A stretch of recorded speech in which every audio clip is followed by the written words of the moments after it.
Okay, folks, it's 6 p.m. and it's Tuesday, March 8th, 2022. We're in the council chambers in the city of Platteville, and here I am calling the regular meeting of the Common Council of the city of Platteville to order. Candace, we'll start with roll call. Kathy Kopp. Here. Jason Arts. Here. Lynn Parrott. Here. Isaac Shanley. Here. Barbara Doss. Here. Ken Killian. Here. Eileen Nichols. Here. Okay, the first thing on our agenda is a presentation by the Friends of Indian Park. I guess it's the Friends of Indian Park. They're going to talk about their Wisconsin Humanities Grant and give us a presentation, I believe. Yeah, you would have to talk at the microphone. And you'll start by introducing yourself and giving your address, mailing address. Hi, I'm Terry Burns. My mailing address is P.O. Box 409 in Platteville and the usual zip code. And the other Friends of Indian Park who are here are Lori Graney and Crystal Prohaska. And I am back, as they say, like a bad penny. So I have about an hour-long presentation. I know you have a very long agenda, so don't sink in your seats and think that I'm, you had links to where it was online and so on. And I know some of you, like Jason, I've presented to groups that you were at recently. So what I'm going to do is give a very short presentation. And if you have any questions, we would love to answer them. And we appreciate your time at this very busy meeting.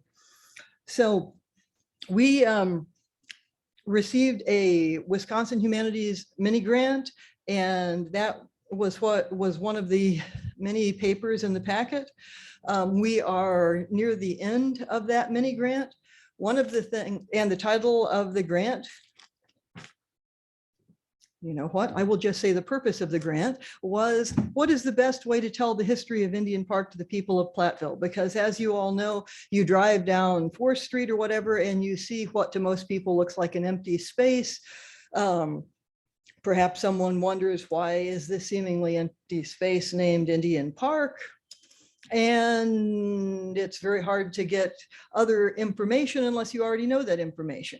So one of the things our grant involved was having focus groups with people in the city of Platteville. We would like to count this as one of those focus groups that's within the parameters and get your feedback as people who are very knowledgeable about Platteville, about the best way to tell this history to the people of Platteville. One of the other things we would like to do is to talk to you about getting a historical marker there, because it seems to us the easiest way to tell the story is simply to have the story there for people to read it. And we have presented about this to the HPC and to the Parks and Rec Board, and both groups voted in favor of pursuing a historical marker. And then the next question, of course, would be how to go about doing it. So what we are also hoping you will consider is making a motion that we could work with someone, either the director of Parks and Rec or the city manager or whoever you think is appropriate, to get a historic marker in Indian Park. What you have some other things here in the non-grant part of the papers. I want to just explain quickly what those were before I go back and pick up the historic marker note. One of the things that happened during this grant that was in parallel, not in any way part of the grant, was it became cataloged as a cemetery. That prohibits some of the things that we investigated and as part of the grant, like anything that involves digging in the park, but it doesn't rule out other things like ground penetrating radar and or LIDAR to determine if what many Platteville elders were taught in their elementary schools were, in most cases, it's the mound in the middle, right? But there are some people who also remember there being a linear mound on the side. So We have investigated how to do that. It is not part of our grant that we get an answer to that by the end of the grant. In fact, all we have left to do as part of our grant is to hold one more focus group, which is why we're hoping that this can count as a focus group. And to be totally honest, unless Barb Dawes bangs her gavel and says, absolutely not, that is what we're planning on doing. Uh-oh, that's could be like a dare. I should not have said that. I apologize. Okay, so there are opportunities for archaeological research that can be done there. The non-invasive things are more difficult. And in fact, I can answer questions about that if you're interested, but there is a long wait and cost and so on. But the documentable part, which is the history of Indian Park as a cholera burial ground, we have documented. We have documented that many people died as part of a smallpox epidemic in Platteville. We don't know where they were buried. Chances are good Indian Park is one such place. Lori Graney has documented the many deed transfers, how it was connected to city founder John Roundtree, how it became not explicitly but implicitly part of a pro-slavery, anti-slavery dispute with Platteville Academy. That is, as we know, Roundtree owned slaves. The first Presbyterian minister to come to Platteville, who was part of the Platteville Academy, was very anti-slavery. That led to the Presbyterian Church taking the unusual stand of changing their whole governance system, basically becoming another denomination. And that church, the Congregationalist Church, is a National Historic Landmark, as is Roundtree's house, as is Roundtree Hall, which was the Platteville Academy. And as you know, then became the first normal school and then merged with the mining school to become UW Platteville. So we have documented that, as well as why, this sounds gruesome, but why all of the bodies were not removed from there. Some people, like a direct ancestor of Lori Graney's husband, Richard Graney, were prevented, and they still have the, by now very old, circa 1970, 1917 markers that, but then they weren't allowed to dig up the bodies because of cholera. And in fact, the archaeologist who gave us advice from Mississippi Valley Archaeological Center said in her letter that she quote, would not be caught dead digging in that site if it were allowed, because it's a cholera burial ground. So, so you have information about it as a cataloged cemetery. You have possible signage for a state historical marker. This we submitted to the State Historical Society, and they said it looked like it would qualify. The city has already found this a local historic site. The next step is a state historical site. You will be happy to know doesn't involve the council or the city of Platteville in any way. That involves the state historical site, although we have sent material to them. But the rest of what is there is just a historic survey with references and the links to a longer presentation. That is my short presentation. Again, I'm happy to make a longer one, would love to answer questions. And that's all I have to say. Thank you for your time and listening. Okay, this was kind of a departure from a regular presentation, but does anyone have a question they would like to ask of Terry or Crystal or Laura? So this is basically a study. And eventually hope to have a sign. So the sign would be, as envisioned now, would be stationary as far as the words on it. Right, it would be of the exact same style as the one in front of Roundtree Hall or in the Main Street Business District. If all of the words did not fit on it, then it would be 2 of those. And there are grants and for those. We'd also thought about applying for one of the city grants. But the short answer is yes.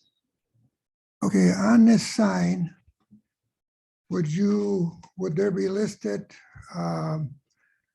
the contact points for where the people could contact for more information about Indian Park? You could, I'm raising possibilities, and so that's one. So that, they can read what you put on the sign, but you have a lot here, and you could have points emphasized as where you can find more information. So that's one thing. The other thing I'm thinking about is today I'm not literate on all this technology, but is it a possibility that on a sign you can have a sign that can be changed by you come up to it and you can click on it and get different information on the sign? That's, I assume, very expensive to do that, but that's what I'm thinking about. so yes and yes.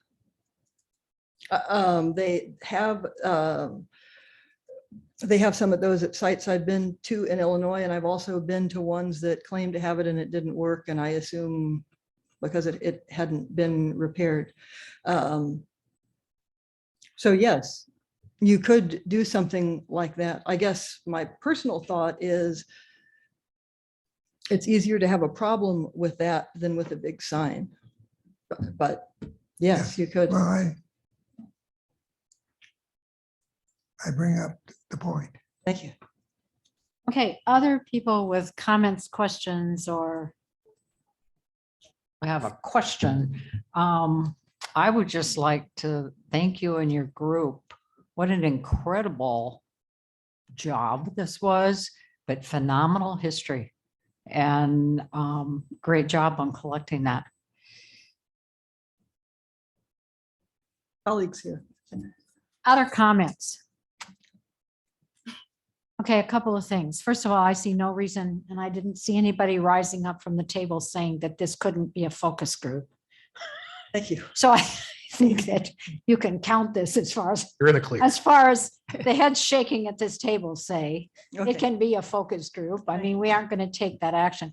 This isn't on the agenda for action tonight, so you won't see any motion coming out of it to assign this to a staff member or whatever. I do know that you've made a presentation to Parks Rec and that Bob is aware of this and that Adam is aware of this. So I'm assuming that Bob and Adam will massage this through. Of course, one of the things the council will want to know is the cost of such signage and how that'll be paid for and stuff like that.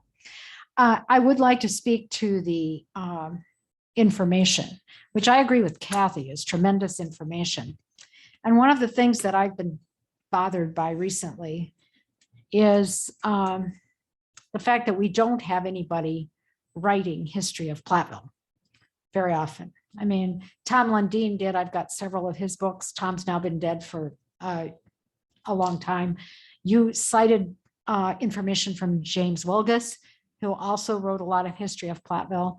So my belief would be that some of this material should be assembled into some kind of annotated book or something that could be placed in our libraries. I know that not everybody goes to libraries, and maybe the reference could be then to the library and electronically then to some kind of website, whether that be off the city website or off the, I don't know. There's probably a whole lot of links it could go off of so that people know. I was frankly intrigued by the number of names. I mean, it was like Well, I intriguing. couldn't agree with you more. I mean, I'm surprised what I learn about the history of Platteville every day. Right. So, And I know James Hibbard has written some stuff, Mhm. but yeah, we really need a history project and Well, you could do a It's on the history list. simply of the parks with what you have with, you Mhm. know, and Yeah. I step back because I don't want to open any, Well, I thought maybe you were going to Yeah. volunteer to write. I'm open to Oh. suggestions. I'm always open to suggestions and at your service, Barb. Crystal, if you'd like to talk, you could come to the podium.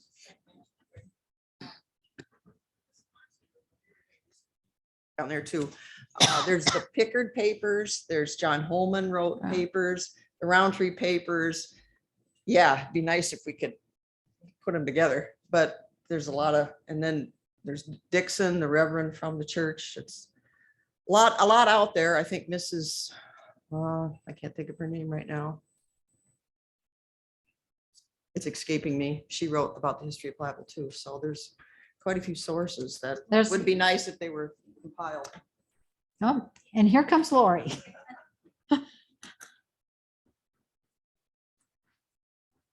It's been a tremendous amount of work, but it really has paid off.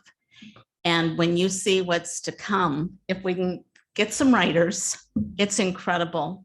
Starting with Alvin Dixon, who was the founder of the Academy, and his connection to the anti-slavery movement and being a known Underground Railroad conductor.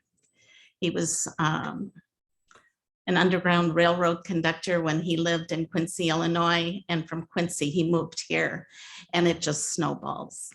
And there's a lot of that history that I may not necessarily be able to prove, but I think we have a pretty good idea that there may have been an Underground Railroad here. And So it We're- sounds like another grant submission. but we for- need help. If you know people who are, well, it takes a lot of time. Mhm. Crystal and I and Terry came on to do these presentations. But Crystal and I have been doing this for about 4 years now, and I'm still finding stuff. So it's just incredible. So thank you. Good, thank you. Well, this doesn't need to come back on the agenda. No, or so it what'll would- happen well, now is, yeah, this was pretty much a presentation as they alluded to that they had to give to kind of satisfy the requirements of the grant. So there've been multiple presentations. There was one done to the Park Forestry and Recreation Committee. There was one done to the Historic Preservation Committee. And then kind of when they started this whole process, there was information sent out to actually all of the property owners kind of around Indian Park that they were made aware of kind of the grant that was going on and what was going to be happening. So the next step essentially is, as they talk to is, through this findings, they feel they have enough information now that could be put into a historical marker. So that's the next step of this process is essentially the Park Forestry and Recreation Committee did make a recommendation to, have it come in front of the council. So now both, Bob and myself will kind of look at a staff note that'll come to you at either the next meeting or the meeting in April, somewhere in there, to kind of talk about what that process is, how we have to submit an application. And then it's kind of the conversation alludes to kind of what Ken was talking about is, okay, what, when we submit this application, what are we going after? Because that changes the price. So those are some of the things, there's potentially, as we talked about, grant opportunities that you can go after for historical markers, or it's just something that maybe as a city, we might have to try to budget or try to figure out, but that'll kind of be the next piece in this puzzle. That'll come to front of you as kind of information and discussion. And then there'll be a chance for everybody to kind of think about it and get some feedback from the community. And then you'll have a chance to decide if you want more information or if you're ready to make a vote and direct staff to kind of work with this group on submitting the proper paperwork and going from there. Great. So that Terry? was my question, and I'm sorry if I'm out of order, was the next step. So is the next step then that we work with Adam and Yes, so I'll, Yep. that's both what- Bob and I will be reaching out to you guys about, we'll probably put a staff note together that has some of the information and we'll send that to you guys because there'll be some stuff we'll probably want you to add to it. And then it'll go back in front of the council and I'll just let you know when that is. It'll be the next council meeting or it might be the one in April, just depending on how much is already on the agenda. So. All right. And so thank you, Terry and Lori and Crystal, for not only this presentation, but certainly for your diligence and your perseverance. I think this has taken a lot of perseverance in terms of years and hours. Okay, let's move on then with our agenda. So the next item is consideration of the consent calendar. The following items can be approved on a single motion and vote due to their routine nature. We have the council minutes from February 22nd. We have payment of bills. We have the financial report for February, and I have no appointments for boards and commissions. Again, we continue to look for people. If you know of, if you happen to be watching this, go onto the city website and make application. If anybody knows of anybody, call or whatever. So what is your pleasure on the consent agenda? Second, Second, Okay, we have a motion by Eileen and a second by Kathy to approve the consent agenda. Candace will vote. Cop, yes. Arts, Yes. Parrot, Yes. Shanley, Yes. Doss, Yes. Killian, yes, Nichols. Yes. Motion carries. Okay, I have nobody that has asked at this time to make a comment, an observation, or submit a petition. I do, however, want to welcome a student tonight. Kelly is in the audience here tonight and is a student at UWP pursuing a business communication degree. And so she needs to observe a public meeting. There we go. So All can I right. make one quick addition Yes. too? So just reminding everybody, obviously the public and then also the council. So on Thursday, as you've probably noticed in some of our publications, we're currently doing a Platteville marketing plan through the Platteville Economic Development Partners. So on Thursday, March 10th, from 2 to 5:30 PM. There are a couple of different opportunities for anybody really from the public. There's certain ones that are geared towards stakeholders, but obviously if anybody wants to show up to any one of those, you're more than welcome. But what's going to be discussed is kind of the information that was asked for in the survey and kind of we'll talk a little bit about this later as we get into the motto. But that's kind of what all this is about, is trying to pull some information as we can talk about where all of our partners from Platteville Main Street to the incubator to Grant County Economic Development to myself and obviously as the city, we're trying to figure out a way to kind of do more of a joint marketing campaign and figuring out what that is. So we actually have a consultant coming in and they're going to be kind of asking certain key stakeholders, community leaders, and then from 5:30 to 6 is the actual one that is geared towards community members. Just trying to put it later in the day so we can have people. But obviously, if anybody wants to come to one of those from 2 to 5:30, you're more than welcome. So, and it takes place right here in the council chambers. Ken? the person at the camera. So this is she is filling in for Jody. So Yeah. this is our, So it's a new hire? not a new hire. She's done it a couple of She's times done this before. Oh, And her last name is Snyder, That's right. but I cannot remember your first name. Ashley. Ashley. Yes. So yeah, No, it was she's- Snyder. Jody is in some warmer weather, kind of relaxing. So good for her. She's probably watching this. I doubt it, but Yeah. If she's watching us. I hope not. I hope she's on the beach. well, she's a Yeah. substitute. She was checking Yeah, she's a Facebook. substitute. She's our, so yes, she's doing a great job. So I guess the other thing, Adam, is at this point, since this is a recorded meeting and is part of the record, we should probably mention that in the last 2 weeks, we got information about the neighborhood investment kind of bring that grant up. You- applications that were submitted, and Yes. one of those was funded. It is a grant for around 3.5 million. So 3.5, yeah. So there were 3 grants that we submitted. We were very hopeful because obviously all 3 of them were worthy projects. So one was related to some more upgrades at the Platteville Incubator, was specifically geared towards some childcare options and kind of doing some expansions there. The other one was definitely geared towards childcare, which I think we're obviously disappointed to not get funded. Was a partnership with multiple organizations between the city, the school district, the university, and Southwest Hospital to have a actual childcare facility built near the hospital campus.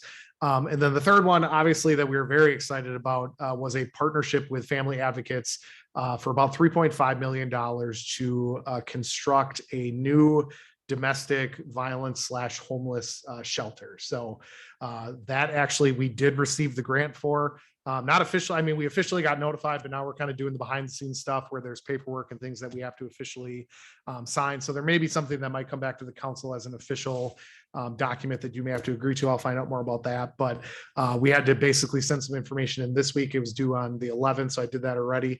And we're going to start the process. So yeah, definitely excited that we were able to get something because there were definitely plenty of municipalities that did not get any funding. So the fact that we have something that I think will be very important to our region, and one of the main topics we've talked about for, especially with our task force for inclusion, diversity, and equity, and as well as the council, we've had numerous conversations about kind of homelessness and specifically how we can find ways to create a need for individuals that are impacted not only by homelessness, but domestic violence. So we're definitely excited. What was the first one? The first one was for the incubator. So it was some additional was that- improvements was that that they wanted to funded? make. No, No. No, okay, so that's one funded. one out of three. Okay, Yep. okay, got it. 1 out of 3. Okay, I think that's, unless then anybody else has a announcement they want to make, we're going to move on to reports that were in your packet. Library Board, Lynn? So this was in January. We just met, and I have nothing to add to the one in January, but we just met last week and really kind of excited and kind of a little curious about the being able to remove the mask. So we're excited because it drew in more families, more people were coming in. We'll be working on, you'll see it coming up, a campaign where we just really want to know if the library is facilitating a need, or if there's something else the library can do to help the community. So we'll be doing some kind of questionnaire or something about that. But other than that, they're excited about people coming in. I wanted them to know if, you don't have to wear your mask. And not sure if I should mention this, but if you bring your family and you want to eat a snack in the back, you can now do that because you don't have to wear a mask. I'm just Solid point. there it is. All right, snacking. Snacking. So no, that was it. All right, Airport Commission. Nothing further to add. No snacks? No snack. Thanks. No snacking at the airport. Yeah. No comment. Community safe routes, Jason. Nothing to add. Parks, Recreation and Forestry, or Parks, Forestry and Recreation, Jason. Nothing to add. but Police You and could fire. definitely have a picnic at the park. You can definitely have a picnic. You don't have to snack. You can picnic. Right. Okay. Police and Fire Commission, Kathy. Nothing further to add. Okay, there were other reports in the packet, the Water and Sewer Financial Report, the Airport Financial Report, the Task Force on Inclusion, Diversity and Equity Update. Anything specific? So not too much. Basically, we have now set Tuesday, May 10th to be the joint Common Council work session with Tide. So they actually will be coming, and the plan for that is they're going to be presenting what we hope to have is the finalized version of the community resource guide that they have been working on for the last couple of months. So that's something that they would like to present to the council, and then also kind of have an opportunity, as one of our strategic goals was to have a dialogue back and forth between the task members as well as the council to kind of talk about specific initiatives. You'll see in the packet, we kind of did that a little bit of a run through at the last meeting where they kind of came up with some topics of things that they would like the group to discuss. And so what we're going to kind of be doing over the next meetings here in March and April is kind of refining that list and then also updating that guide. So then when we come in May, we can kind of have some very thoughtful and forthright conversations about inclusivity, diversity, and equity. And the department progress reports were in the packet. Anybody with questions? Ken? City Manager, Yes. attended the League of Wisconsin Municipalities training session in Eau Claire to learn about Wisconsin neighborhood affordability user guide. Will we see this? You will. So this is something that you were sent a copy. So I will make sure you get a hard copy of that by email. But what is going to be happening is at the next planning commission meeting, Joe and I have kind of talked about having that document is going to go in front of the planning commission. And they're going to have an opportunity to kind of look at specifically items that might make sense to look at in our code. And then those recommendations would certainly be brought to the council for any potential changes. So I will make sure, Ken, that you get a specific hard copy of that document. But that's kind of the next step, is basically to bring that to the planning commission and have them start to take really a hardcore look into particularly ordinance changes or zoning changes that might make sense. And then obviously those would filter up and you as the council members would have an opportunity to see any of those proposals as well. So it's been sent already by email? Yes, so you should have a copy of it in your email that I got get when a I lot of attended. Email stuff, and I don't know how much you want to read. No, so I will print you a hard copy and make sure that it goes in your packet for the next time. And there is, you can find this resource online by Yes. going to the league Yep, website. It's on the league's And website. there's a link to the PDF right off the website Yes. too. That was a topic of discussion at today's league Mm-hmm. roundtable call. Yeah. Any other questions on the department progress reports? Well, then I believe we're ready to move into our agenda items for the evening. So the first action item, we have a couple of action items, the first of which is the bipartisan infrastructure law grant program. Howard? Yes, thank Yes. you. The federal government passed the bipartisan infrastructure law back in November to authorize spending on infrastructure. However, it hasn't been funded yet. If funded, Wisconsin can expect an additional 1.29 billion over this 5-year cycle. The first year of the cycle is federal fiscal year 2022, which ends on September 30th of this year. And if as expected, the state would expect about 173 million in this first year. And so what is happening is the Wisconsin DOT is trying to get solicitations for applications for funding for this 2022 money. Now, I have a deadline. There is a deadline of April 1st to submit grant applications for this first year only. We have a second program that will be later that that is for 2023 to 2026, and that deadline is June 1st. But in this first year, we're only talking about the simple mill and overlay type of paving projects, like the ones that we've done the last couple of years on West Main Street. And so the other issue in this is that design work cannot be funded with the grant money. It must be funded by the community. And if awarded, then the DOT will obligate the money and have a bid opening in November and do the construction work in 2023. What that means is this is an 80-20 grant. So in the 2023 calendar year, when we actually do the construction, the city would have to come up with the 20% match. And that could be worked on through the budgeting process. Okay, so at this point, staff is proposing 2 grant proposals. The criteria for me anyways is to do pavement replacement only of streets that are approximately 20 to 30 years old with newer underground utilities that do not need to be replaced, or minor replacements that can be done reasonably quickly, either in the fall of this year or very early in the spring of next year. The 2 portions that I'm looking at are the industry park. The industry park, the streets range in construction from 1988 to 2001. Utilities are in good condition, and this process could rejuvenate the pavement for 15 years or more. And so I have a list of the proposed streets and a map that goes with it. I did not include the newest section of Means Drive, nor did I include East Side Road, since those were done in 2006 and 2007. If desired, that those could be looked at for future rounds of construction. The other proposal is for Golden Heights. These streets range from the 1980s to 2003. However, in this case, we would need to do a few minor replacements. One of them being some stormwater improvements near the intersection of Pioneer Road and Southwest Road.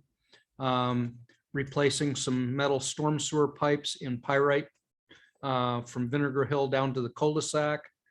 And then a small section of water main replacement. And so we have the proposed list of projects. The preliminary construction cost for the industry park is about $824,000 and 1.28 million for streets in Golden Heights. We are looking at approximately 165,000 in design costs in 2020 or 2022, and 20% of the construction costs next year, or a little under $421,000. If we did the Golden Heights work, we would also have to budget for those other improvements that come to just under 398, or just comes under $400,000. In order to pay for the additional 2022 costs, there are two options, or at least two options. The Common Council could pass a budget amendment to increase borrowing and add the 165,000 to the borrowing, or we could consider a combination of project delays or other reductions. What we've looked at is that because of the CDBG COVID project for the inclusive playground, that project included the Legion Field parking lot and the Second Street sidewalk as part of those. We had monies budgeted for those projects from our CIP, so we could transfer money from those to cover these design costs, and then we could look at some monies from the wheel tax used for thin overlays or other places to cover the remaining. I recommend that we go ahead and approve these for submitting for grants. Okay, folks, we heard about this at last meeting and now we've had further information. Do people have questions, comments? Need to make any decisions in terms of the options right now, or is just a general like approval of the submission? I think this would just be approval for submission, Okay. Correct. right? Because would We- it we be don't- after we know if there's awards, we would then have to do design and other work? That's correct. So right now, the program itself isn't even funded from the federal level, but they have a deadline of April 1st to submit, even though there's yet no fund. It's kind of like you're caught between a rock and a hard place.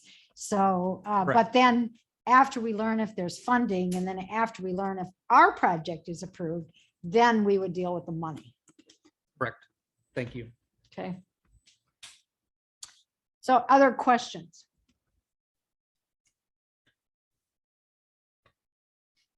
I move to approve the attached list of proposed projects for the 2022 bipartisan infrastructure law transportation grants. Second. Okay, we have a motion by Kathy and a second by Lynn to approve the proposed projects which are on in the industry park in Golden Heights for the 2022 bipartisan infrastructure law transportation grants. Candace will vote. Cop, Yes. Arts, Yes. Parrot, Yes. Shanley, Yes. Doss, Yes. Killian, Yes, Nichols. Yes. Motion carries. Okay, the next agenda item for action tonight is the intergovernmental planning agreement with the town of Platteville. Joe. Thank you. Yeah, the city and town of Platteville developed this agreement back in 2006 where we came up with a process agreement that outlined the process procedures for reviewing development projects in the extraterritorial zoning area and extraterritorial plat review area around the city. So that agreement expired in November of last year. So we've been working with the township. We have some discussions on how we move forward with that. Do we just let it lapse and go back to kind of the statutory normal processes? Do we re-adopt it as is, or do we adopt it with some modifications? So we had, the township had their own meetings, they discussed it, we had our plan commission reviewed it, and then we had a task force that got together members of our plan commission and the town plan commission and talked about some potential modifications that were considered. When that was all said and done, basically the recommendation is to move forward with the agreement essentially as is. The only modifications are basically some title changes in the document, position that's no longer exists at the city level that was involved, and a little bit clarification on the actual process that's followed. But otherwise, it's basically the same agreement that was in place before. I would say the only other change would be I've got Chris did some much better maps than what I did in the original agreement. So I think that's a definite improvement going forward. But otherwise, the recommendation is to do an additional 15-year term on this agreement, which would be the same term as the previous one. Any questions? Okay, questions? Ken? Couple questions.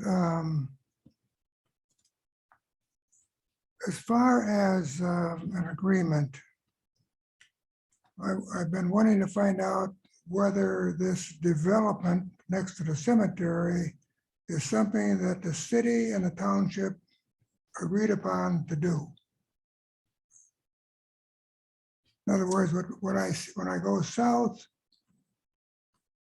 8081, this development that's out Right. there on the left, is this something that the city and township agreed upon years ago? And if so, what's the name of it? Not exactly. There was a approval granted that involved, they originally were going to build a house and a commercial building on that required a conditional use permit.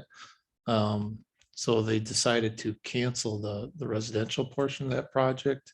So the development now is just a commercial building that following the requirements of the zoning ordinance. So there wasn't a specific approval for that part of the project. So There was a request for some variances that were submitted.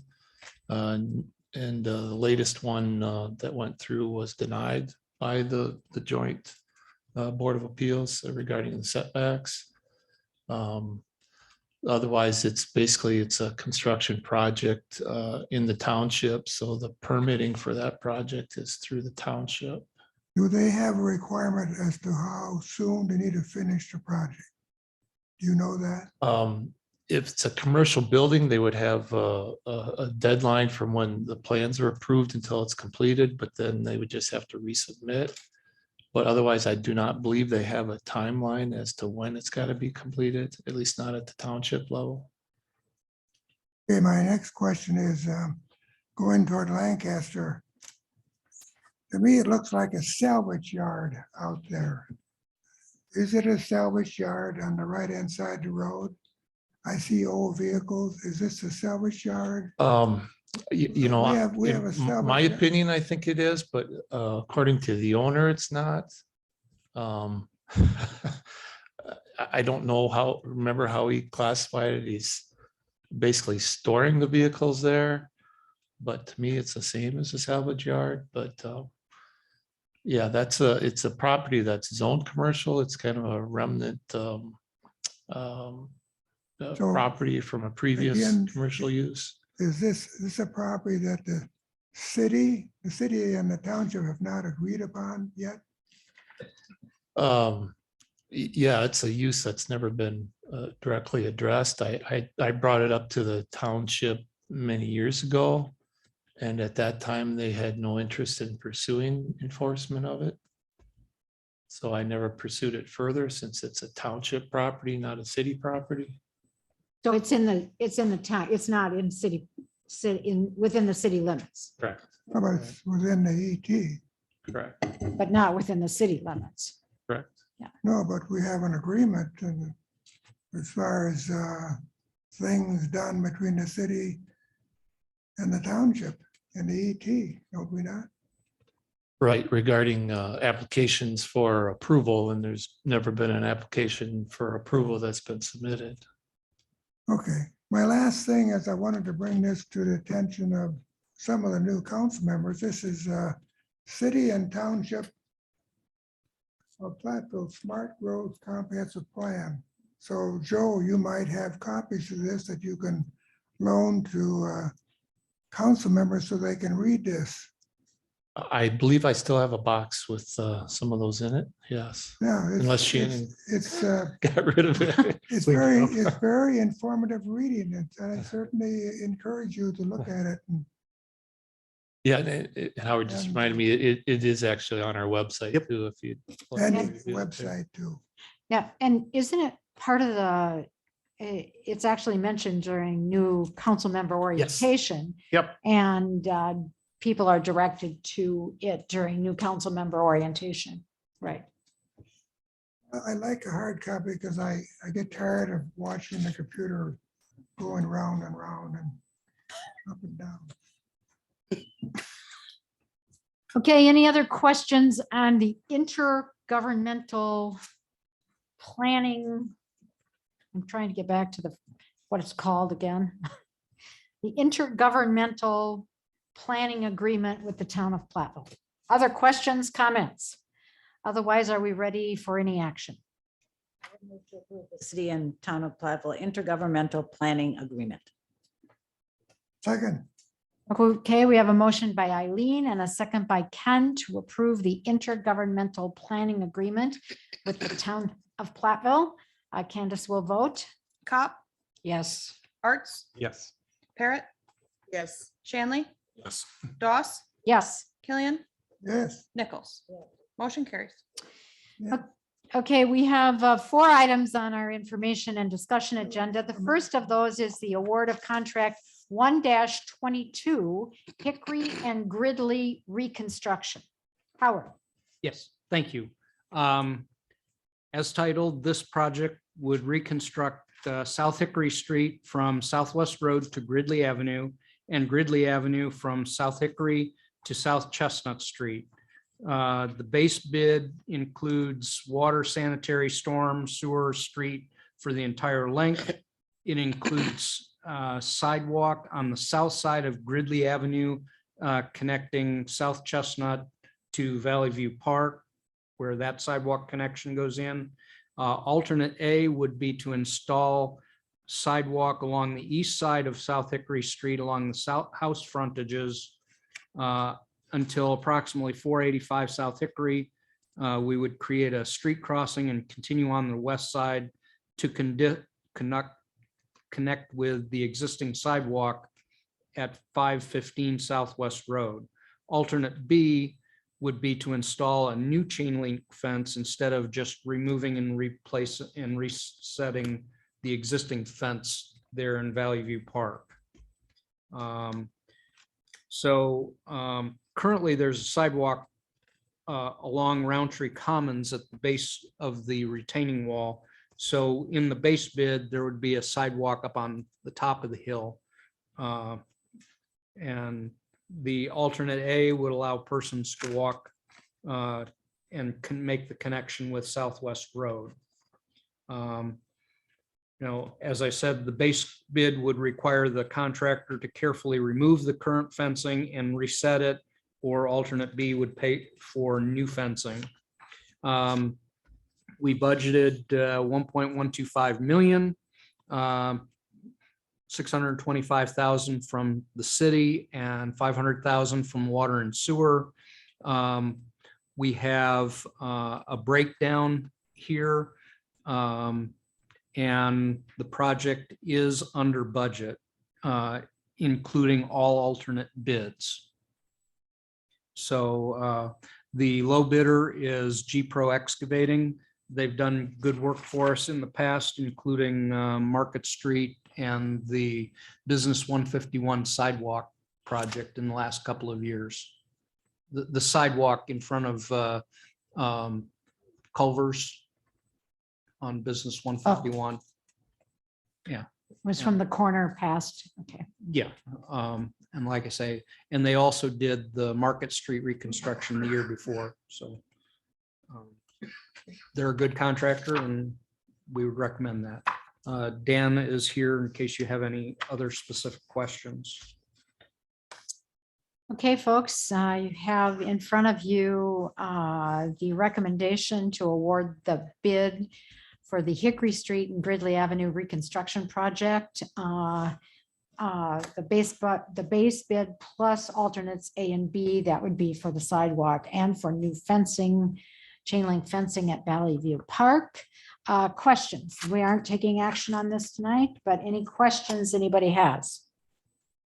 Ken? By reviewing this, so the sidewalk along Hickory will go on the east side and right in front of the properties. And then at the top of the hill, it goes across over to the Valley View Park. Is that, Basically at the property line between Valley View and 515 Southwest Road. Currently, 515 Southwest Road has a sidewalk that ends at their driveway at not quite to the property line, but they have one. And so the idea would be to connect there. And part of the reason is because of the steepness of the houses along that side of Hickory Street, and talking with homeowners that's where the students walk anyways, is they'll walk in the road along the houses and then they'll cross over and walk on the sidewalk by 515 Southwest Road in order to get to and from the university. So we figured we would accommodate them in that regard. The other reason is that if we put it on the side with the park, that there's a steep bank there and we would need to do some sort of retaining wall or other things that would increase costs. So what you're saying, I thought I read here that the sidewalk is going to be on the homeowner's side till it got to the top of the hill, and then it goes across to Valley View. approximately the top of the hill. It's at 485 South Hickory is where the crossing actually would be. But is that at the top of the hill or is that further down the hill? Yeah, Dan, you've got the, Is Plan set. there a map? There was no map in your, no, I can provide one for next time. So I thought it made more sense to, do you want the sidewalk to go to the shelter or not? You're not gonna go to the shelter? No,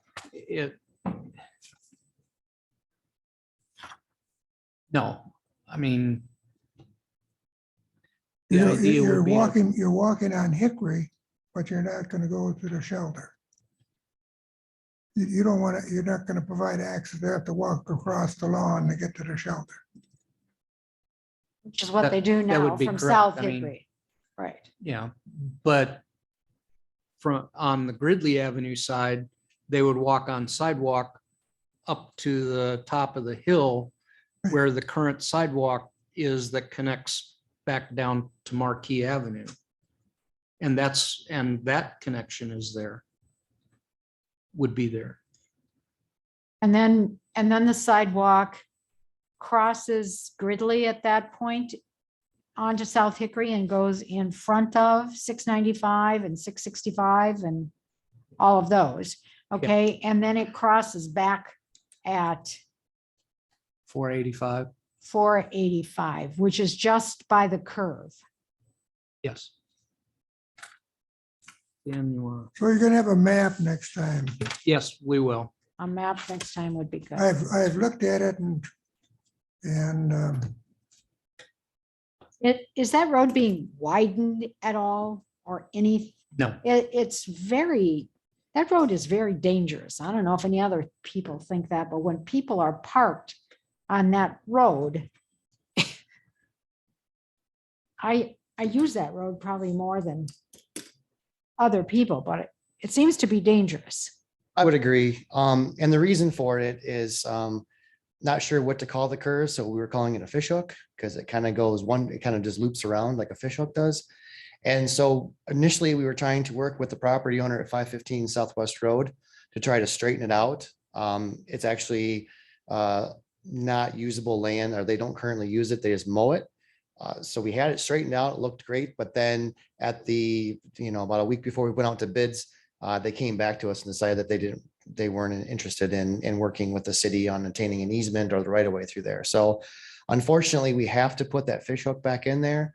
But the other thing is that by we're making it not as drastic. We're trying to smooth the curves out as much as possible, so you don't feel like you're slaloming through there. Because I agree, I drive that all the time as well, and you're going right, then you're going left, and there's cars everywhere. And then there's people on the road. So we've got the sidewalk on the east side to the top of the hill, so people can be on the sidewalk. And then on the other side, right now, cars have to actually park away from the road a little bit, because when you open up your door, it goes into the bank. Because it goes, so whenever they rebuilt the street the last time, they just lowered the street and then just made a steep bank. Parks and Rec also has a hard time mowing that. And in the summertime, you'll see a lot of times where they don't mow it because they can't get their mowers in there. So what we're going to do is it's going to be the same width, but instead of going abruptly up right out the edge of the curve, we're going to have a flat spot, a 5 or 6 foot flat spot. So people are able to open up their door, and then they'll be able to get out on that side, which will allow them to park a little bit tighter to the curb. There's parking only on that side of that street. Are there No, I parking? believe there's parking on both Both sides. sides. Yeah, well, we might want to consider reducing the parking on that street if it doesn't improve. And then to confirm, the sidewalk crossing is at the top of the hill. And we moved it to that location so that there was visibility when someone was going to cross. But if you are on that street, you watch them, like Howard said, they come across 515, and as soon as they get to the top of the hill, they walk across, and they walk down the middle or on the east side.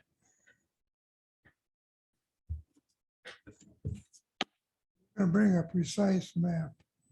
Yes, Howard's going to be gone next time, so I'll provide a map for you. It'll be in the packet. Yep. But yes.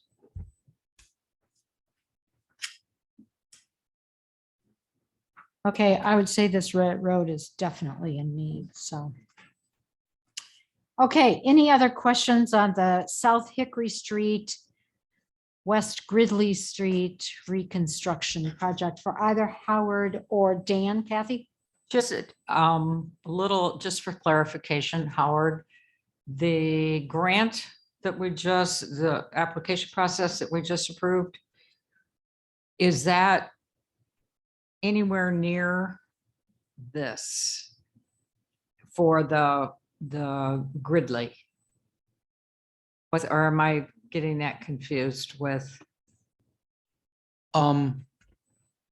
The BIL projects that we just did a few minutes ago, we were looking at Are they Golden possibly Heights. pulling a project? Oh, no. Oh, okay. No, Just- we decided that we had monies from those ARPA ones that we had Okay.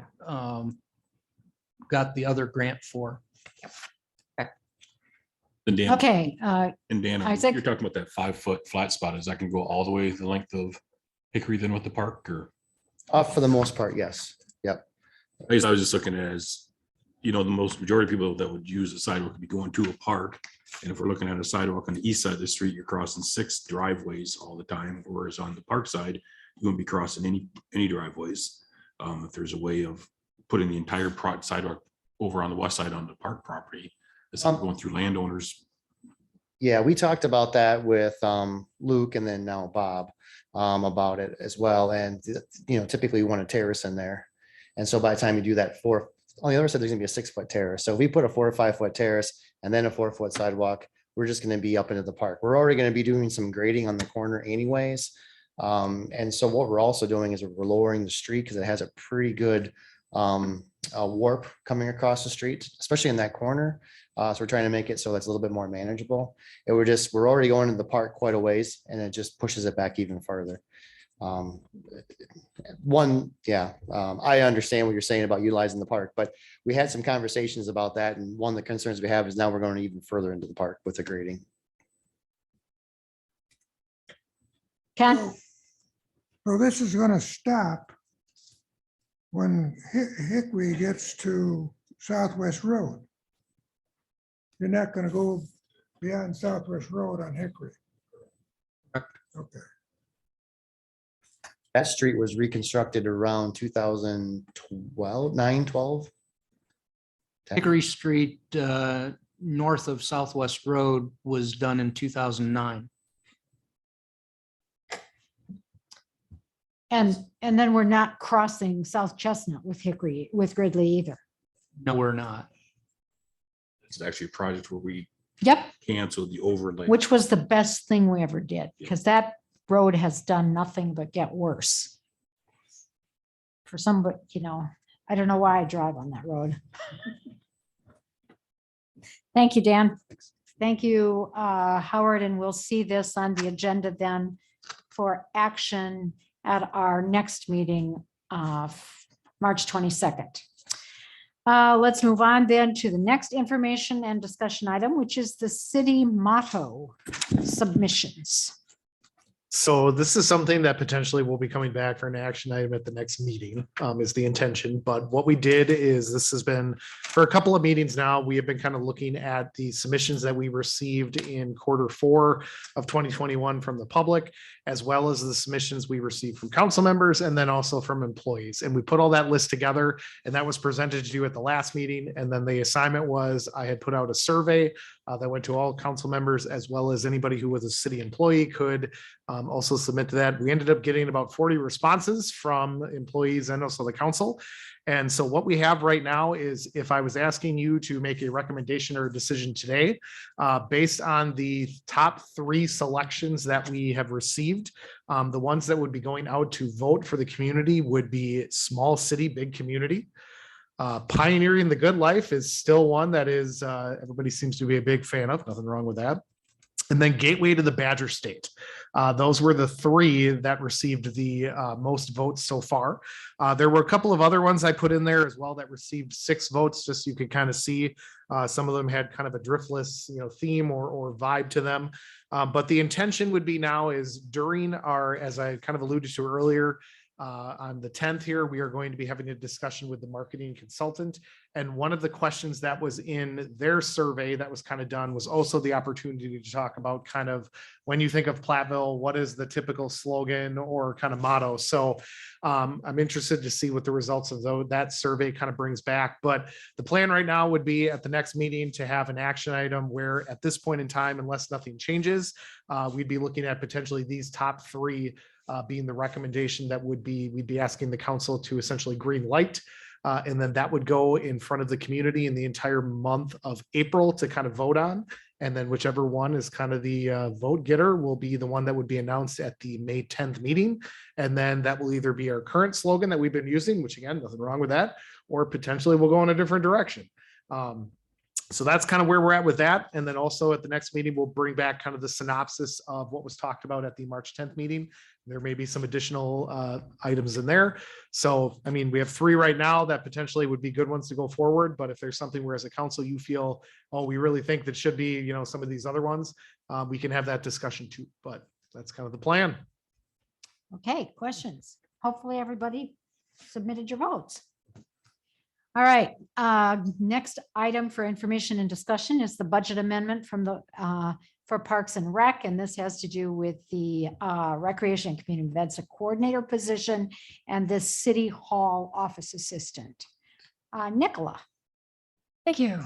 So as you remember, back on December 14th, City Manager Adam Rico presented a proposal to restructure the positions in Recreation and Community in the Parks and Recreation Department, and also with the City Hall office assistant position being proposed. And so we had said that we would bring back the dollar impact on the budget for a budget amendment. And you can see there that the net change in wage cost for 2022 is an increase of $11,241. and in benefit costs is an increase of 31,467. And I did make a note in the staff report that typically when we go through our budget cycle, if a position is vacant, we budget that at the full complement of benefits with the full benefit package at whatever that might cost. And so then depending on what the particular employee selects, that actual cost may be more or less. In this circumstance, because the resignations were late in the year, we didn't have that opportunity.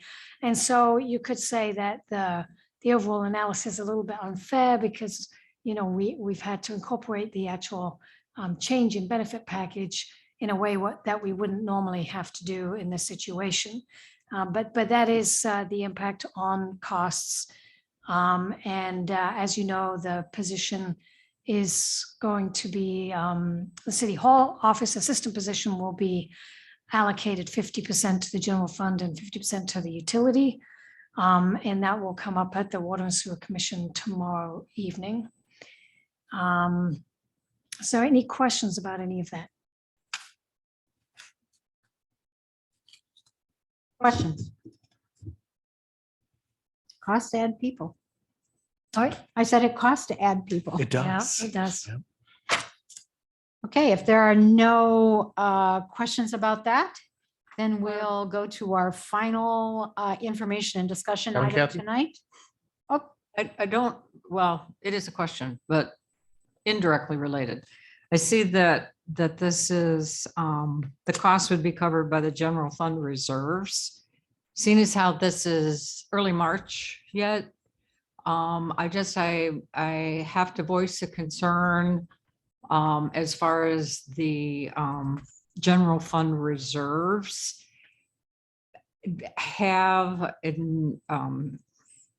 we all know that the inflation thing has gone pretty crazy right now. Is there, I guess I would just like to be kept updated as far as from departments, what, you know, fuel costs, especially how that is going to affect so that we don't wait until the end of the year and go, oh my gosh, I mean, we know we have to expect it, but rather than the sticker shock, if it could be, you know, Yeah. occasionally. Is there a way we can get an interim There- expenses to budget update? There is, so Perhaps that on a that quarterly actually was basis? something that you know, I used to do in previous municipalities where I would provide, I think it was the finance staff would provide, and this is something I can certainly work with Nickel on, where it's kind of it's more of a heavy hitters document, where what it used to be was kind of a spreadsheet that was just to kind of you allude to, Kathy, it was, you know, 20 or so heavy hitters of items, either things that we're seeing, wow, we are way under budget this year, or holy cow, this is, and it was done as kind of like an icon to make it easy for guys. So there was a thumbs up was, wow, we're under budget. It was a check mark was we're directly where we need to be. There was an eye that was like, all right, this is something we might want to keep an eye on. And then there was red flag, which was, whoa, this is something when we get into the budget cycle, we're going to have to talk about. So that is certainly something that I could look at trying to incorporate and working with Nickel on, and we could provide you guys that at a quarterly basis, because typically every quarter is when we start to get a better understanding. So that's something certainly around April or May, I could look at giving that to you guys, and we can kind of tweak that how, you know, we can model that to what specific information you want to see. And fuel was one of them that was done. So that's certainly now that I kind of have a better understanding here, we've been here 2 years, a grasp a little better of the budget. I can start to kind of do those more in-depth kind of heavy hitter projections for you guys. But we don't have software that keeps track of We do. budget categories, so that at any point in time, you could say, we budgeted $80,000 for this, and we've now spent 40. Oh, absolutely. So Yeah. in the packet, every month, you do get a financial report.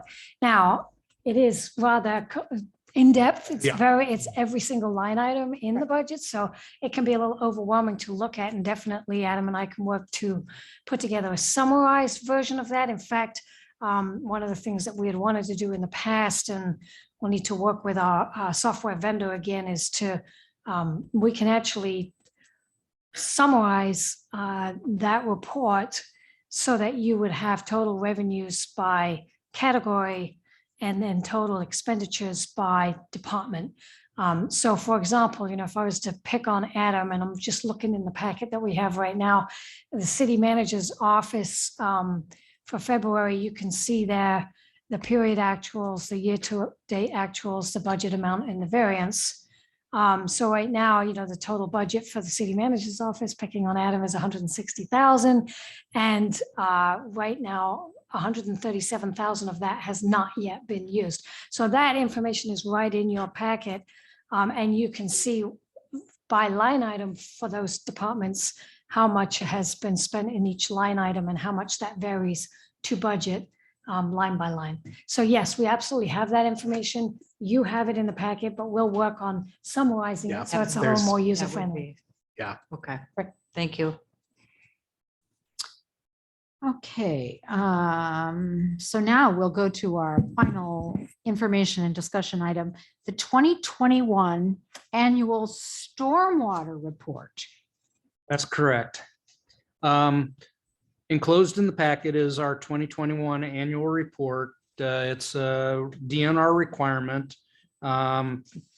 It's similar to last year's report. We only revised data for budgets and other things that happened during the year. It's an annual requirement, and part of that requirement is that you, as the governing body, be made aware of this report prior to submission by March 31st. As we continue forward, we have been working on different brochures and other things to try to help with our outreach and public education items. And in our budget, Delta 3 Engineering also does a review of our illicit discharge and documenting of our outfalls, where the storm sewer pipes dump into the stream, to make sure that we don't have what I call illicit discharges.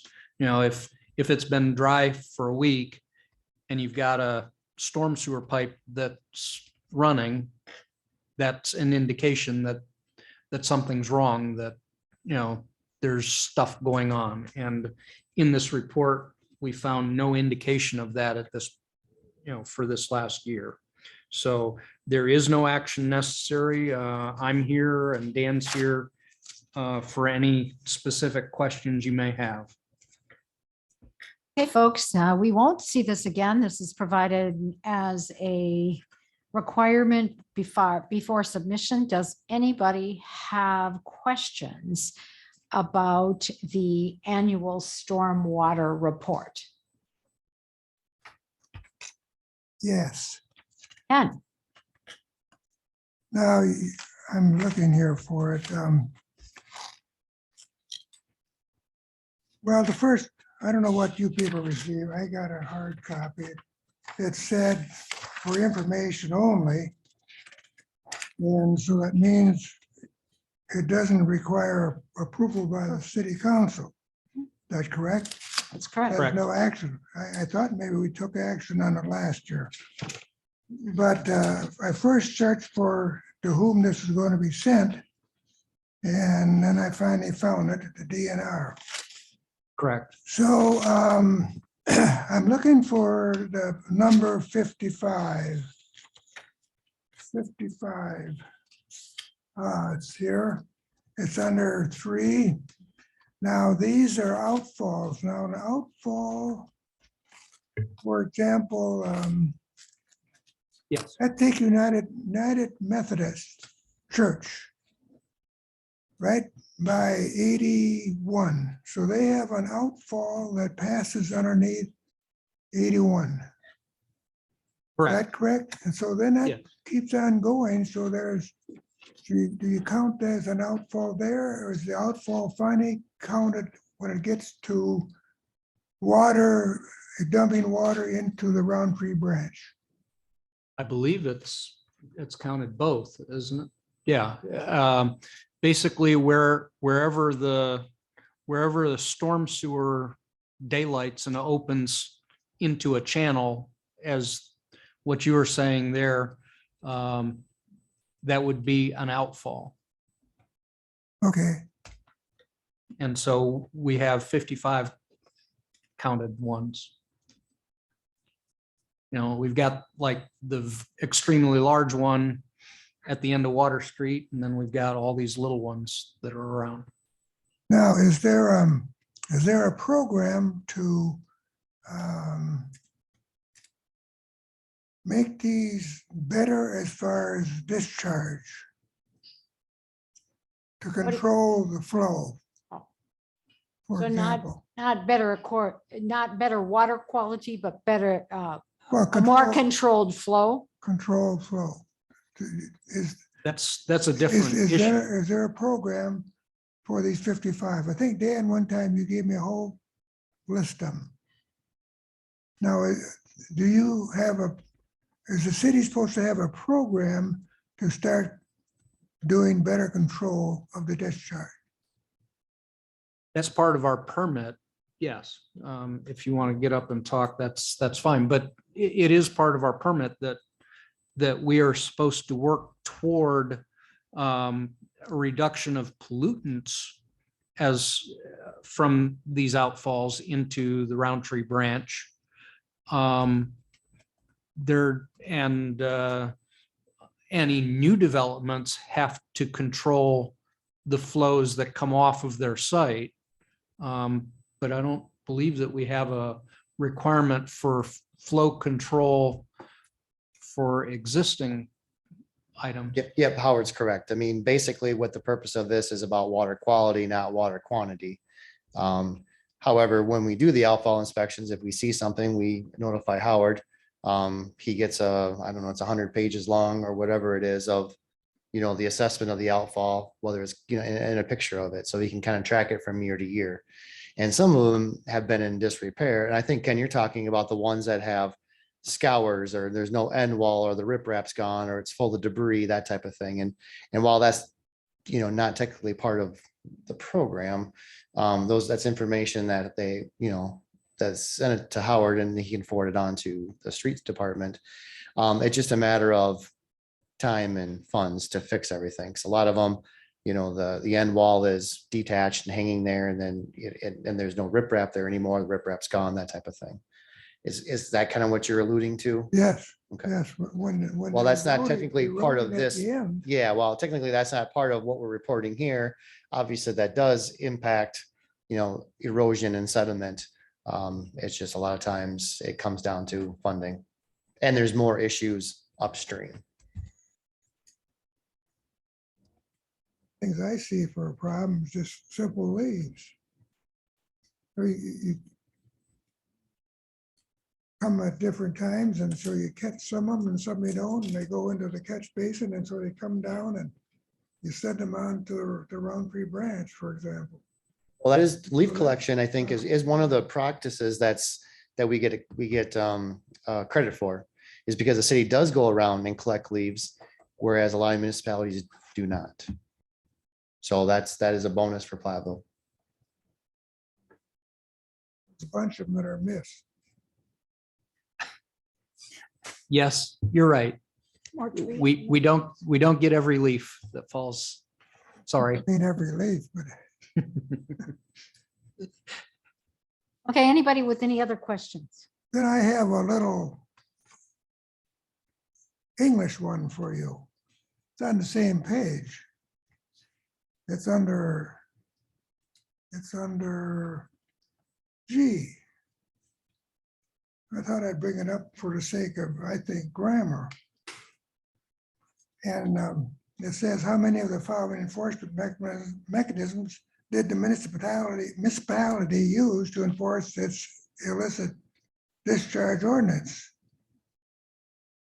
And then I go reading this other part of stuff, and it says, how many does it use? So the wording, the grammar is wrong with the way to write it here. It should read, does the municipality use to enforce, and then checked all that apply and enter the number of each used. And reporting here, so. I will personally bring that up to the DNR because it's their I form. bet they'll So, really, and I would love that. they'll really approve that. and We would like a change that discount, to Dan. next- Yeah. No, Can you put that in there actually, for? we can't make that change because this is a form. Yeah. It is. That's what I'm saying. I'll bring it up to the DNR and point it out. And to this them. will appear for the next 10 years. Probably, yes, it will. And not only with our report, but with every Mhm. report Yep. made, but in the state of Wisconsin. They'll That's never correct. change it. It's set in stone. But it's wrong. Okay, any other comments, questions, or on the annual storm water report? Otherwise, it will be sent in per need to have that done by, what did you say, March 31st? Correct. Okay. All right. Then I see nothing else on the agenda, except that I would seek a motion. I move to adjourn. I'll second. Okay, motion by Kathy, second by Eileen to adjourn. Candace will Did you vote. get that? Cop, Yes. Is that English? Arts, Yes. Parrot, Yeah. Shanley, Yes. Doss, Yes. Yes, Killian, Yes. Nichols. You Motion gotta get carries. the English. and I would remind the council that Especially when you write next in thesis. meeting, I would remind the council that at the next meeting on March 22nd, we will have a work session with Yes. representatives from Emmy Roth. It will be after the council meeting. Yes. And so be prepared to be here a little past 7:30 or We whatever. went easy on you for this one in preparation of the longer meeting. next. So the next meeting will be a long. You're welcome. The 22nd. What did you say about you want, Is there chicken? is there chicken? We can probably have That's a chicken. good question. Okay, thank you all for attending and have a good evening.